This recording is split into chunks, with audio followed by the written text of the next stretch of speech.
Heteropolymer है तो इसको हम न्यूक्लियोटाइड्स बोलते हैं। शुगर उसमें डीऑक्सी राइबोन्यूक्लियोटाइड है तो पॉली डीऑक्सी राइबोन्यूक्लियोटाइड बोलते हैं। फिर इसके ये हमें पता लगा कि इन न्यूक्लियोटाइड का अरेंजमेंट जो है 2 स्ट्रैंड के फॉर्म में है। फिर आपको बताया कि ये एक लैडर लाइक अरेंजमेंट है जिसमें एक लैडर के एक सीढ़ी के 2 साइड वाले जो बार्स होते हैं उसकी तरह शुगर और फॉस्फेट लगे हैं और जो फूट स्टेप है जगह जगह वो लगा हुआ है नाइट्रोजनस बेस जिसमें प्यूरीन के अपोजिट हमेशा पायरिमिडीन होता है।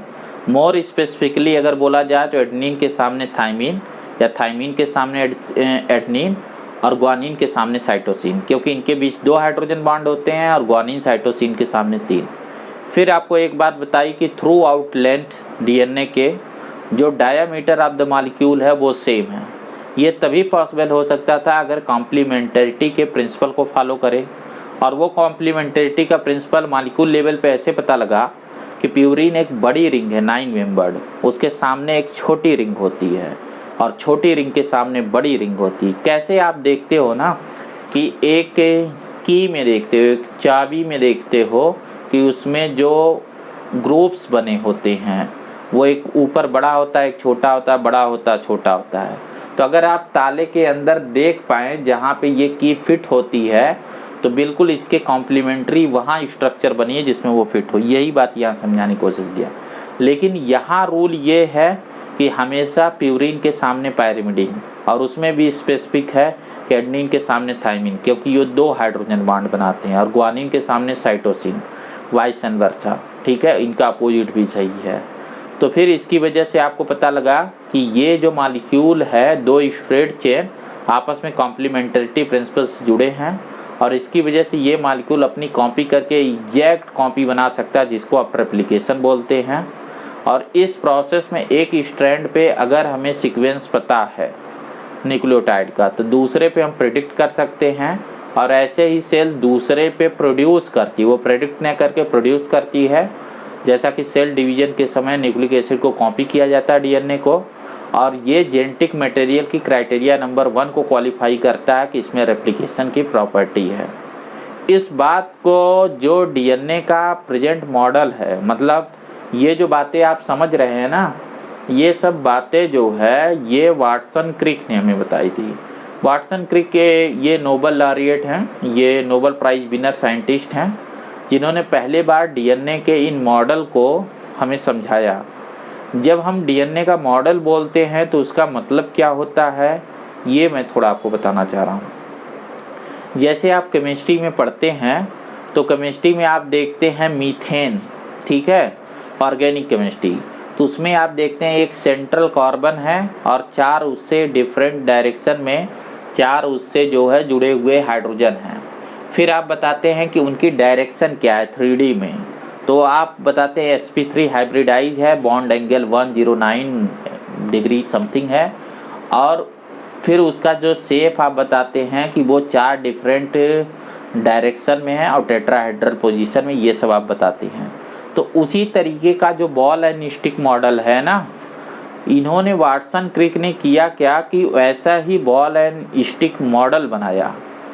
कोई भी साइंटिस्ट, जैसे कोई आप बेंजीन को ऐसे 6 रिंग बना देते हैं तो कैसे पता वो 6 कार्बन है। देखो इसका अप्रोच क्या होता है, इस बात को समझो। जैसे आप लिख देते हैं कि बेंजीन है तो बेंजीन में 6 कार्बन रिंग में है, अल्टरनेट जो है उसमें पाई बॉन्ड है, ठीक है, और इस तरीके से आप उसे बना देते हैं। लेकिन कैसे आपको पता लगा कि ये यही स्ट्रक्चर होगी या ऐसा ही है? ये तो जस्ट साइन है ना, जैसे ये तो जस्ट साइन है, ये सिंबल है जिसे हम यूज करते हैं। इसको एक्चुअली कैसे साइंटिस्ट जाने होंगे कि बेंजीन में जो कार्बन है वो sp2 है, sp3 है या sp हाइब्रिडाइज है, ठीक है, वो 3D मॉडल है या प्लेन में है, 2D मॉडल है, चपटी रिंग की तरह है, उसका कैसा स्ट्रक्चर है। तो जाहिर सी बात है इसके लिए ही केमिस्ट्री में एक टॉपिक रहता है जिसे आप लोग पढ़ते नहीं हैं प्रॉपर, ठीक है, ये पढ़ा करिए। जैसे आपको मेंशन रहता है क्वालिटेटिव और क्वांटिटेटिव एनालिसिस, आपको ये प्रैक्टिकल करना होता है। आपने किया होगा, लेकिन एक्चुअल में किया नहीं होगा, बस नाम किया होगा। तो उसमें करना ये रहता है कि पहले ये डिसाइड करो कि ये हाइड्रोकार्बन है, टेस्ट में आपने कर दिया। फिर ये डिसाइड करो कि ये एरोमेटिक है, वो भी आपने कर दिया। फिर ये डिसाइड करो कि इसमें कितने कार्बन नंबर हैं, तो वो कार्बन नंबर आप डिसाइड कर देते हो। कितने हाइड्रोजन होंगे वो आप डिसाइड कर देते हो। डिफरेंट मेथड है। अब ये करना होता है कि उसकी प्रॉपर्टी देखी जाती है, मॉलिक्यूल की प्रॉपर्टी क्या है, मॉलिक्यूल कैसे कैसे रिएक्शन करता है, मॉलिक्यूल की क्या प्रॉपर्टी है। फिर साइंटिस्ट मॉडल सजेस्ट करते हैं कि ये 2D में ऐसे होगा या 3D में ऐसे होगा, ये चपटा होगा या टेट्राहेड्रल होगा, क्योंकि आपने पढ़ रखी है रिएक्शन मैकेनिज्म, ठीक है। तो रिएक्शन मैकेनिज्म को वो चीज़ फॉलो करनी चाहिए। जैसे इस बात को कुछ ऐसे समझो ना कि जो साइंटिफिक थ्योरी होती है, जो हम थ्योरी देते हैं, वो डेली लाइफ को सूट करनी चाहिए। जैसे इस बात को ऐसे समझो, जैसे न्यूटन ने एक थ्योरी दी ग्रेविटेशन की थ्योरी। तो ग्रेविटेशन की थ्योरी में क्या था कि उसने बताया कि देखो भाई, अगर दो मास लोगे m1 और m2, तो m1 और m2 एक दूसरे को अपनी तरफ खींचेंगे, अट्रैक्शन उनके बीच जो है एक फोर्स लगेगा, और ये जो फोर्स है ये उनके मास के डायरेक्टली प्रोपोर्शनल है। डायरेक्टली प्रोपोर्शनल का मतलब जितना मास बढ़ाओगे उतना तेज वो खींचेंगे, और उनके बीच की जो डिस्टेंस है वो इन्वर्सली प्रोपोर्शनल है। जितना वो दूर जाएंगे उतना ये ग्रेविटेशन फोर्स कम हो जाएगा, जितना नज़दीक आएंगे उतना ग्रेविटेशन फोर्स बढ़ जाएगा, ठीक है। तो आपको इस बिहाफ पे बताया गया ग्रेविटेशनल फोर्स होता है। अच्छा, ये कहानी आपको सुना दी गई, आपने भी पढ़ रखी है ग्रेविटेशन में, इससे बढ़िया ही पढ़ी होगी, मैं तो जस्ट बता रहा हूँ, ठीक है। तो अब बात ये आई कि ये थ्योरी है और रियल लाइफ सिचुएशन क्या है। तो रियल लाइफ सिचुएशन ये है कि अगर कोई भी चीज़ आप ऊपर फेंकते हैं तो वो अर्थ पे नीचे आती है। वो अर्थ पे नीचे इसलिए आती है कि कहीं न कहीं ये बात थी कि अर्थ चीज़ों को खींचती है। अब अर्थ चीज़ों को कैसे खींचती है? क्या वो चुंबक की तरह खींचती है? चुंबक की तरह खींचने का मतलब क्या होगा कि क्या ये इलेक्ट्रोस्टैटिक फोर्स है जिसकी वजह से वो खींचती है, या फिर ग्रेविटेशनल फोर्स है। तो न्यूटन ने आपको बताया कि एक्चुअल में जो सारी चीज़ें नीचे गिरती हैं, आपको तो एक वो कहानी सुनाई गई कि उसके सर पे सेब गिरा था, ठीक है। अब सेब न गिर के कोई भी चीज़ गिरे, कभी पत्थर ही गिरे या कोई भी चीज़ जो नीचे गिर रहा है, उन सब का एक्सप्लेनेशन इस थ्योरी में है। और ये थ्योरी तब तक वैलिड है जब तक कि नेचर में सारी ये बातें, सारा ये चीज़ पॉसिबल है कि जो भी ऊपर फेंकोगे वो नीचे आएगा। लेकिन अभी आप देखो कि अगर आप रॉकेट को छोड़ते हो तो रॉकेट तो ऊपर चला जाता, वो नीचे नहीं आता। तो उसके लिए कॉन्सेप्ट गढ़ा गया कि एक्चुअल में वो एस्केप वेलोसिटी है, चीज़ें नीचे आएंगी जब तक उनकी स्पीड इतनी हो। तो आज तक न्यूटन की थ्योरी सही है, इसलिए आपके बुक में है, आप उसे पढ़ रहे हो।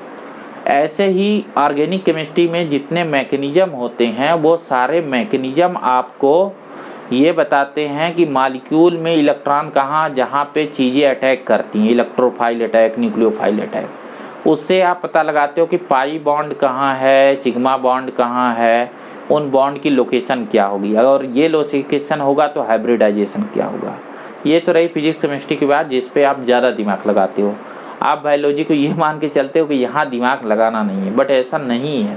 अगर ऐसा नहीं होता तो फिर बायोलॉजी में नोबेल प्राइज़ क्यों मिलता? नोबेल प्राइज़ तो बराबर है ना, चाहे वो बायोलॉजी में हो, चाहे वो केमिस्ट्री में हो, इवन इकोनॉमिक्स में हो या आर्ट में हो। तो नॉलेज की एक ही इम्पोर्टेंस होती है, ये आप पे डिपेंड करता है कि आपको कौन सा ज़्यादा अच्छा लगता है, आपको क्या पढ़ाया गया। मेरे कहने का मतलब कि अब वहाँ जो बेंजीन का स्ट्रक्चर है ना, जैसे इस बात को ऐसे समझो कि बेंजीन क्या है, ये तो बहुत सिंपल है, C6H6, ठीक है। ये बेंजीन है। बेंजीन का जो स्ट्रक्चर है, इसको बनाने में जैसे इस तरीके से आप बेंजीन को लिखते हो ना, ये बेंजीन है, अल्टरनेट 3 जो है पाई बॉन्ड हो गए। तो ये पाई बॉन्ड की लोकेशन यही है, ये मॉलिक्यूल 2D में है, ठीक है। ये सब बातें, और अगर ये 2D में है तो ये sp2 हाइब्रिडाइज सब कार्बन है। ये सब बातें कैसे निकली? जब इनका एक्सपेरिमेंटेशन किया जाता है तो वो प्रूव करते हैं कि मॉलिक्यूल 2D में होगा तभी ये रिएक्शन आएगा, मॉलिक्यूल 2D में होगा तभी ये प्रॉपर्टी आएगी, मॉलिक्यूल अगर चपटी रिंग में होगा तभी इस टाइप का रिएक्शन होगा। समझे?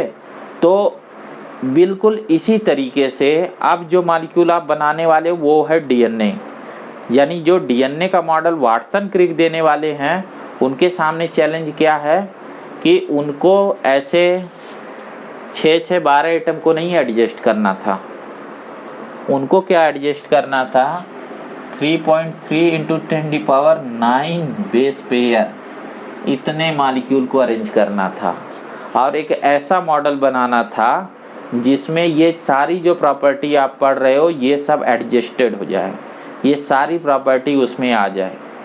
मतलब उन्हें एक ऐसा मॉडल प्रपोज करना था जिसमें डीएनए की आज तक की जितनी भी प्रॉपर्टी है, डीएनए स्टिक होता है हाँ, डीएनए डबल स्ट्रैंड होता है हाँ, डीएनए में शुगर फॉस्फेट होता है हाँ, डीएनए में प्यूरिन के बराबर पैरिमिडीन होता है हाँ, ये सब बातें उसमें आ जानी चाहिए। दोनों स्ट्रैंड यूनिफॉर्म होती है वो भी आना चाहिए। तो उनको सजेस्ट करना था ऐसा मॉडल जिसमें ये सारे कैरेक्टरिस्टिक्स आ गए हों। तो ये कहानी ऐसे नहीं आई है, इसमें जो है देखो मैं आपको समझाऊं इस बात को, ये बड़ी इम्पोर्टेंट बात है। इसमें क्या हुआ कि इसमें 3 साइंटिस्ट ग्रुप हैं, ठीक है। ये कहानी कोई 1-2 दिन में नहीं आ पाई है। यहाँ पे 3 साइंटिस्ट ग्रुप हैं। एक है इरविन सरगैफ्स,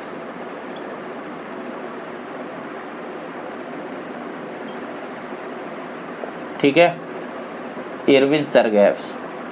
दूसरा है रोजालिन फ्रैंकलिन।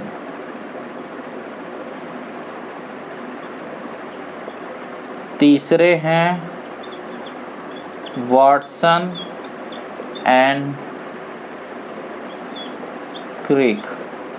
ये 3 साइंटिस्ट हैं, तीनों जो है अपने अपने कंट्रीब्यूशन देते हैं और तीनों को जोड़ के ये स्टोरी आपको बताई जाती है। इरविन सरगैफ जो है, एक और है फ्रेडरिक माइकर, इन्होंने बताया था कि न्यूक्लियस के अंदर जो है एसिडिक मटेरियल है, इनका यही कंट्रीब्यूशन था। बहुत पहले ये बता दिए थे, लेकिन उसके बाद ज़्यादा कुछ पता नहीं लग पाया क्योंकि उसमें टेक्नोलॉजी बहुत इनिशियल स्टेज में थी, तो उसके बस की बात नहीं थी। इरविन सरगैफ बहुत इम्पोर्टेंट है, ये एक रशियन साइंटिस्ट है। इसने बताया था कुछ बातें, इसने बताया था कि ये जो न्यूक्लिक के अंदर एसिडिक मटेरियल है इसमें जितना शुगर है, ये बताया था 5 कार्बन वाला शुगर है, उतना ही फॉस्फेट है, ठीक है। और इसने ये बताया था कि जो शुगर है ये शुगर जो है पेंटोज शुगर है, ये डीऑक्सीराइबोज शुगर है, ठीक है। और इसने बताया था कि इसमें नाइट्रोजनस बेसिक कंपाउंड है, ये जो है पेंटोज शुगर है और फास्फोरिक एसिड का मॉलिक्यूल है, जो आप इस तरीके से ग्रुप का जो टेस्टिंग करते हैं इसकी वजह से ये एसिडिक है। बट इसमें बेसिक कंपाउंड भी है जो नाइट्रोजनस बेस है, इसमें जितने प्यूरिन है उतना पैरिमिडीन है। और बाद में ये भी बता दिया कि एक्चुअल में प्यूरिन 2 टाइप के हैं, एडेनिन और ग्वानिन सेपरेट करके, और पैरिमिडीन 2 टाइप के हैं, थायमिन और साइटोसिन। तो हमें पहले से पता था कि इस तरीके से A+G = T+C, इसका मतलब है जितना पैरिमिडीन उतना प्यूरिन, या इन्हें अलग अलग करो तो इस तरीके से A = T, G = C, दोनों को आपस जोड़ दो तो A+G T+C। और ये एक चीज़ ये बताया इसने कि अगर A+G और T+C का रेशियो लिया जाएगा तो ये एक कांस्टेंट होगा, ये हर स्पीसीज के लिए अलग अलग होता है, ठीक है। ये एक स्पीसीज स्पेसिफिक प्रॉपर्टी है कि उसमें प्यूरिन और पायरिमिडीन की कितनी प्रोपोर्शनल रेशियो है। ये सब बात इरविन सेरगैप्स ने पहले बता दिया था, लेकिन इरविन सेरगैप्स भी ये बात नहीं बता पाए थे कि डीएनए दिखता कैसे है। जैसे आज बेंजीन का हम एक मॉडल पेश कर देते हैं ना कि बेंजीन में एक हेक्सागोनल रिंग है, तो हमें नहीं पता था कि डीएनए में कैसी स्ट्रक्चर है।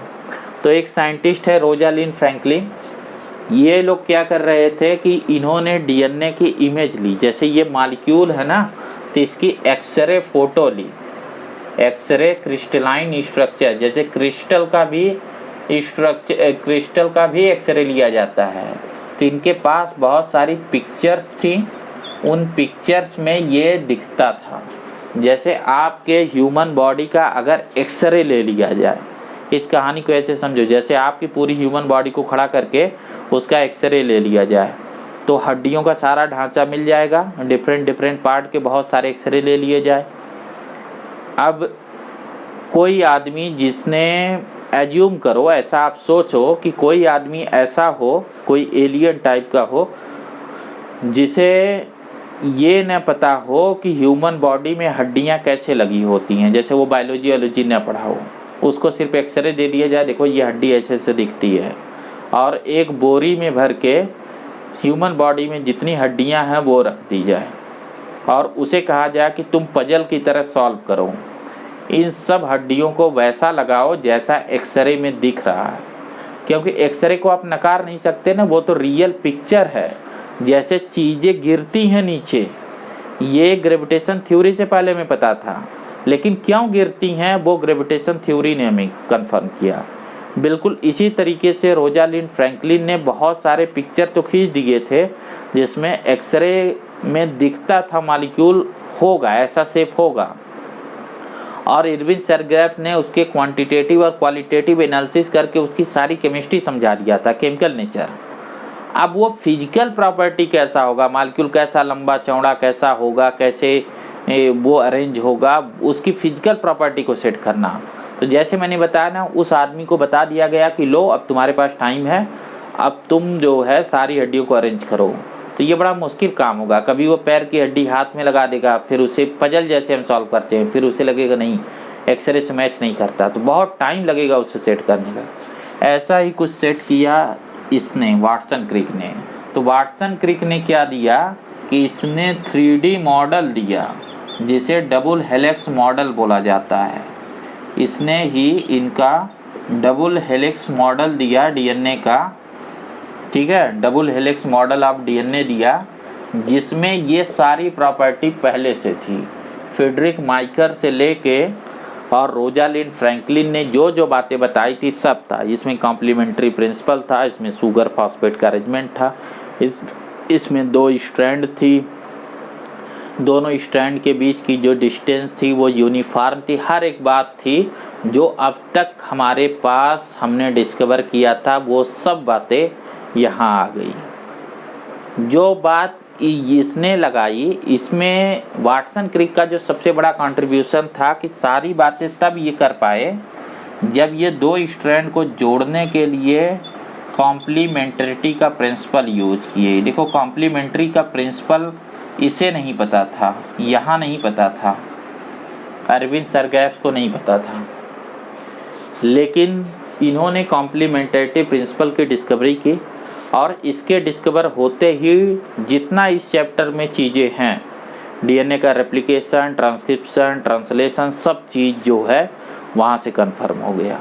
तो इसी वजह से 1950 के डिकेड में इनको चूज किया गया नोबेल प्राइज़ के लिए, क्योंकि इससे जेनेटिक्स के क्षेत्र में, जेनेटिक्स के फील्ड में एक बहुत बड़ा रेवोल्यूशन आने वाला था। बहुत सारी चीज़ें हमें पता होने वाली थी जिसका पहले हमें आइडिया नहीं था।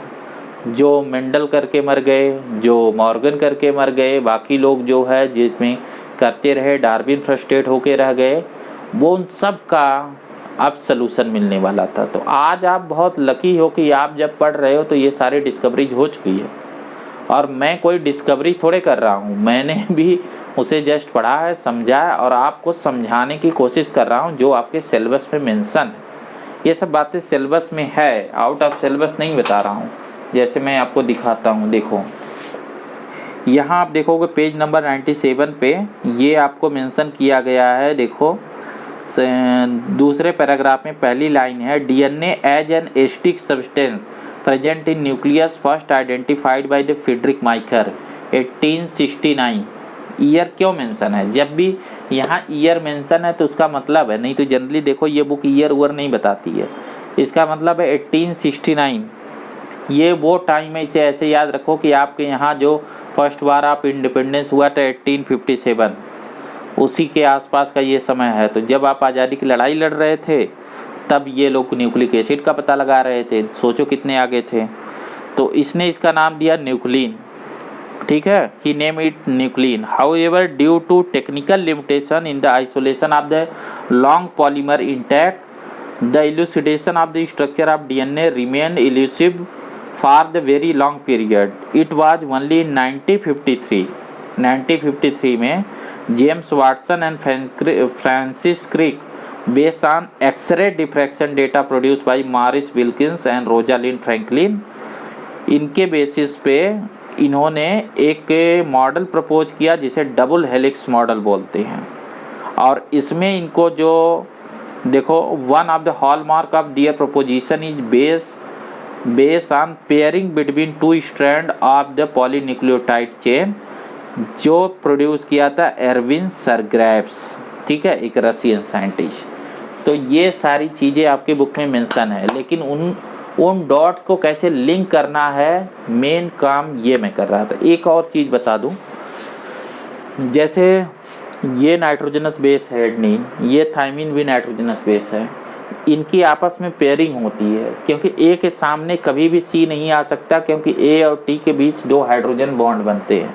केमिकली ये दोनों कॉम्प्लीमेंट्री हैं, तो इनको आपस में बेस पेयर बोला जाता है। जैसे मैं ये डीएनए की लेंथ जब बता रहा था ह्यूमन की 3.3 × 10⁹ बेस पेयर, तो बेस पेयर का मतलब इनको काउंट किया जाता है, ठीक है, और इसी से डीएनए की लेंथ बताई जाती है। एक्चुअल में बात यह है कि 2 न्यूक्लियोटाइड के बीच की डिस्टेंस हमें पहले से पता होती है, तो हमें जो है, अगर हमें नंबर ऑफ न्यूक्लियोटाइड पता हो तो हम इस बात का पता लगा सकते हैं कि वो कितना है, टोटल लेंथ कितनी है, ठीक है। तो ये देखो यहाँ मेंशन है